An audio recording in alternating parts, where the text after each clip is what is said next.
Yeah, you get drawn in, but at the same time, it's like, you know, so he went for years. Like, no, I'm not working. I said, well, this is just ridiculous. Yeah. You know, and I said to him, you're not going to lose, once you've got your passion, it's not going to go away. Yeah. That's not going to stop you. So literally I had to sit down and say to him, but okay. So I had to flip the script, do it in a way he'd understand. I said, okay, so you want to do music? Yeah, okay.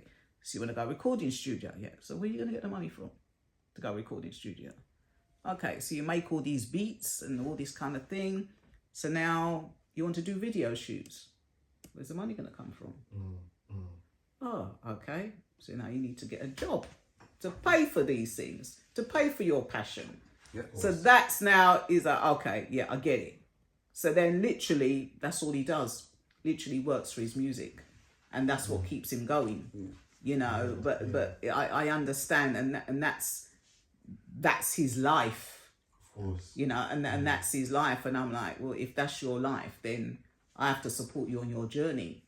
You know, regardless. And I'm not saying has it all been all roses, because It's reality. you've got peer pressure. Of course. You've got the friends. They're like, you don't have to do that. What are you listening to your mum for? You're a big man. But they don't understand. You know, they don't understand. And this is the thing. And it's sort of, you know, you're literally holding on to your child, fighting with the world. And, you know, there's times, when he's gone off and like, you know what, sometimes I have to take a step back. You have to find out for yourself. Yeah. And I always say to my kids, like, go and do what you do. Go follow your path or whatever.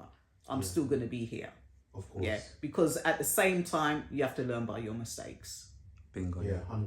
Yeah, you have to learn. As much as people might say, you're mothering him or you're muddy colouring him and all that kind of thing. And then I'm like, okay, let me take a step back. But just let you know, if it goes wrong, you're still there. I'm still here. And this is what I don't like about a lot of parents. See, I never got that. I wish I would have had that type a lot of parents, they're on this tough love. Yeah. Because I struggled in life, my child has to struggle. And I don't believe life itself is a struggle. Exactly. Yeah. So I don't see why I should inflict that on my kids.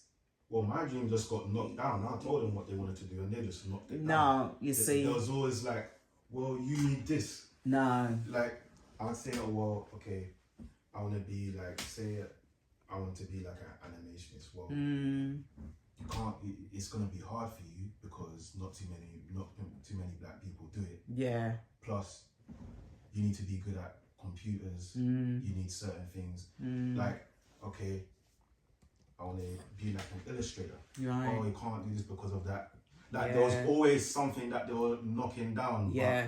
But when it was their thing, it was alright for them. Right. No one told them that. Like, my uncle was a producer. Yeah. My nan, she did That's her it. dressmaking. But when it came to my thing, in terms of drawing and being creative, it's like, why is there always an excuse? I think that's so wrong, because this is another thing. There's a lot of talented people out there, guys out there, and you find that you've got this talent, like it's an illustrator, you've got this talent, and might be a white person there, and they come along, then you see them on TV, you see them famous, and you're like, you can just sit back and, wow, that could have been me.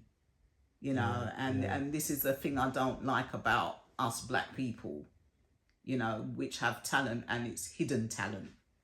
You know, I'm not going to about your talent if you tell me. There's no point are you going to be showing me your drawings because it's all kept hush-hush.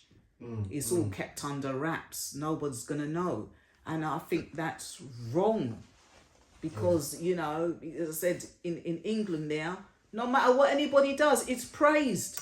No matter how small it is, well done. You know, they've got the support, but we're not doing that for our own.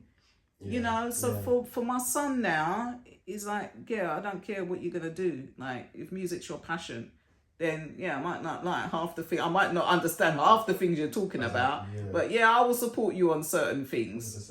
100%, you know, and one thing that sort of touched my heart. You know, as a teenager, teenagers go through their phases and things like that.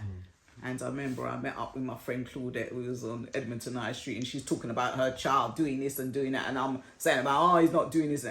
And this woman walked past, and she said to me, "You're lucky you have a child to moan about." So I said, "Excuse me?" She said, "You're lucky you have a child to moan about." And I said, "What are you talking about?" She said, "My son got stabbed a couple weeks ago. His best friend got shot a month ago. Another friend into drugs is in some mental home." And she said, "I walk past you and hear you moaning about your son because he never put something back." So I was like, wow. It's like God sent that person in that. I was like, wow. She said, "You're lucky. Yeah, I would love to have my son here today to moan to him. Well, you didn't put that back in the fridge for?" You know, and I was like, "You're right." That was a reality check for me. Yeah, it is. I was like, you're right. Would it matter what job he was doing? Like, you just want your son alive. You know, you literally, it doesn't matter if he wants to go uni, wants to go to, he's alive. And she said to me, "You're lucky. If I want to see my son, I have to go to the graveside."